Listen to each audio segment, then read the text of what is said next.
Fortuner जातीला लोकांनी दूध धुतलंय. जनशक्तीचे अतुल खुपसे यांच्या गाडीवरील वाक्य सोशल मीडियावर फिरतंय. पुण्यातील वैष्णवी हगवणे आत्महत्या प्रकरण सध्या चांगलंच गाजलंय. सासरकडून झालेल्या छळाला कंटाळून पोटच्या लेकराचा विचार न करता या विवाहितेने आत्महत्येला जवळ केलं. लग्नामध्ये लाखोंची फॉर्च्युनर भेट देऊन सुद्धा माहेरकडून आणखी पैशाचा तगादा लावल्यामुळे आणि सततच्या त्रासाला कंटाळून वैष्णवीने हे पाऊल उचलले. ही मनाला चटका लावणारी बातमी महाराष्ट्राने पाहिली. हगवणे यांच्या क्रूरकर्माचा महाराष्ट्रभर निषेध नोंदवला गेला. मात्र लग्नावेळी वैष्णवीच्या कुटुंबाकडून घेतलेली फॉर्च्युनर केंद्रबिंदू ठरली. हगवणेसारख्या नीच कुटुंबामुळे फॉर्च्युनर बदनामी झाली असल्याचं सांगून अतुल खुपसे यांनी वैष्णवी हगवणे हिला श्रद्धांजली अर्पण करून तिच्या मारेकऱ्यांना कडक शासन झाले पाहिजे अशी मागणी केली आहे. खरं तर लग्न म्हटलं तर हुंडा, मानपान, करणी धरणी हे सगळं आलंच.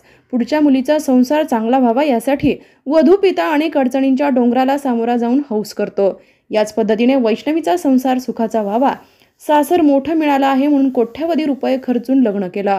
लग्नामध्ये विद्यमान उपमुख्यमंत्री अजित पवार यांच्या हस्ते फॉर्च्युनर गाडीची चावी हगवणे कुटुंबाकडे सुपूर्द केली गेली. मात्र त्यानंतरही पैशासाठी व इतर कारणांसाठी वैष्णवीचा छळ होऊ लागल्याने वैष्णवीने आत्महत्या केली असल्याचं महाराष्ट्रानं पाहिलं. प्रामुख्याने या घटनाक्रममध्ये फॉर्च्युनर ही गाडी प्रचंड बदनाम झाली. समाज माध्यमावर फॉर्च्युनर या गाडीबद्दल प्रश्नचिन्ह निर्माण होऊ लागले. फॉर्च्युनर गाडी असणाऱ्या लोकांना त्यांचे मित्रमंडळी टिंगलटवाळी करू लागले होते. नेते, गाडी तुम्ही घेतली आहे की सासरकडून भांडून घेतली आहे? ज्या पद्धतीने वैष्णवीला त्रास झाला तसा त्रास वगैरे वहिनींना देत नाही ना, अशा विचारणा होऊ लागल्या.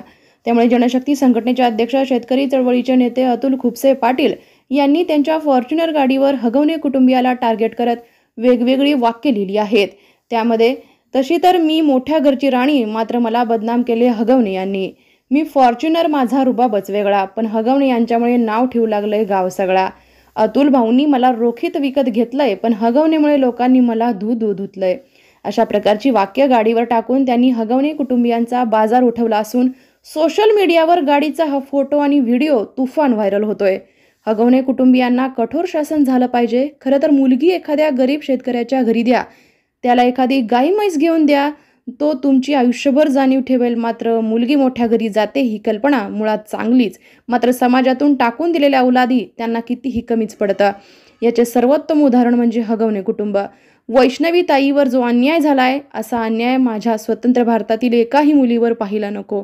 तिच्या मारेकऱ्यांना कठोर शासन झालंच पाहिजे, तरच तिला श्रद्धांजली ठरेल, असे मत जनशक्ती संघटनेचे संस्थापक अध्यक्ष अतुल खुपसे पाटील यांनी आमच्यासोबत बोलताना व्यक्त केलंय. वैष्णवी ताईला मी पहिल्यांदा भावपूर्ण श्रद्धांजली वाहतो.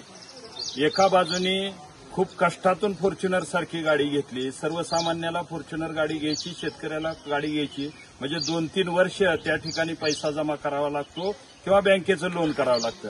अशा परिस्थितीत एवढी चांगली गाडी घेतलेली फॉर्च्युनर सारखी गाडी, पण फॉर्च्युनर बदनाम झालेली आहे. बदनाम होण्याचं कारण आहे हगवणे कुटुंब. हगवणे कुटुंबामुळे बदनाम झालेली फॉर्च्युनर, जिथं जिथं आम्ही कार्यालयात जाऊ, वेगवेगळ्या गावाला जाऊ, ज्या ज्या ठिकाणी एखाद्या हॉटेलवर जरी उतरलं तरी विचारलं जातं की फॉर्च्युनर तुमची आहे का सासऱ्याची आहे? सासऱ्याकडून घेतली का बळजबरीनं सासऱ्याकडून घेतली का तुम्हाला दिली? म्हणजे फॉर्च्युनर गाडीला बदनाम केलेलं आहे हे हगवणे कुटुंबामुळं. म्हणून सर्वसामान्य शेतकऱ्यांच्या पोराला आपण मुली दिली, कष्टकऱ्याच्या पोरांना मुली दिल्या तर मुलींचं जीवन इथून पुढे सुखकर होईल आणि हगवण्यासारखी प्रकरणं होणार नाही.